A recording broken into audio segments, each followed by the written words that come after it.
আসসালামু আলাইকুম রহমতুল্লাহ।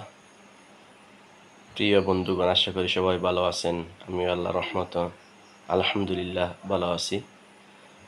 আজ আপনাদের সাথে একটি বিষয় নিয়ে আলোচনা করছি। বিষয়টি হচ্ছে, মহান আল্লাহ তাআলা পবিত্র কোরআন মজিদে এরশাদ করেছেন, কুল্লু নাফসিন যায়িকাতুল মউত, সকল প্রাণী মরণশীল। আমরা একদিন মরে যাব, আজ নয় কাল। এই দুনিয়াতে কেউ বেঁচে থাকতে পারবেন না। যাক, মানুষ মরে যাওয়ার পর সব আমল বন্ধ হয়ে যায়, আমরা জানি।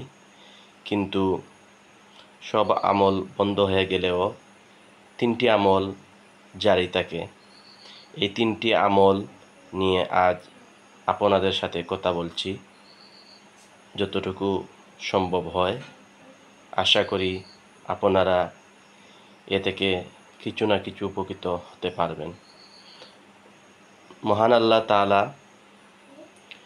কোনো মানুষ মারা যাওয়ার পর তাহার তিনটি আমল জারি থাকে। এক, সদকায়ে জারিয়া, দুনিয়াতে থাকতে যা সদকা করেছেন, ভালো কাজ করেছেন, মসজিদ, মাদ্রাসা, বৃক্ষরোপণ ইত্যাদি যদি করে থাকেন, তাহলে উক্ত ব্যক্তি মৃত্যুবরণ করার পরও তার আমলনামায় নেকি অবতারিত হয়ে থাকবে।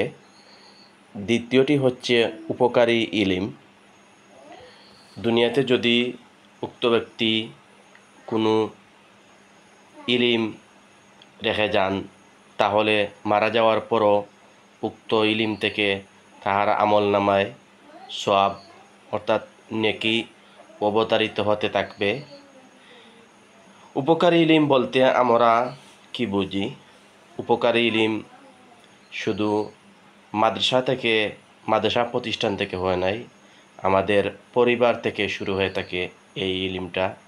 পরিবারে যারা আমরা শিক্ষা দিয়ে থাকি, তারপর মক্তবে, তারপর স্কুল কলেজও এতে বাদ পড়ে নাই। স্কুল কলেজে, মাদ্রাসা, ভার্সিটিতে অনেক পড়ালেখা আছে, অনেক ইলিম আছে, যা দুনিয়াতেও মানুষের উপকার আসে, পরকালেও উপকার আসে। তৃতীয়টি হচ্ছে নেক সন্তান। আমরা যারা দুনিয়াতে বসবাস করি, নেক সন্তান রেখে যাই।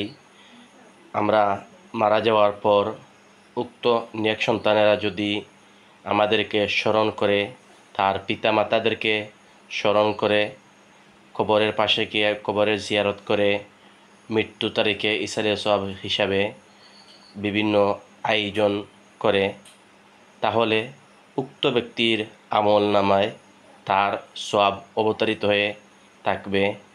আমি আশা করছি আমার কথা থেকে একটু না একটু হলেও আপনারা উপকৃত হবেন, এবং যদি কোনো ভুল ত্রুটি হয়ে থাকে আপনারা ক্ষমা সুন্দর দৃষ্টিতে দেখবেন, এবং আল্লাহ পাকও যাতে আমাকে ক্ষমা করেন, এই আশা ব্যক্ত রেখে আমি আজকের মতো বিদায় নিচ্ছি।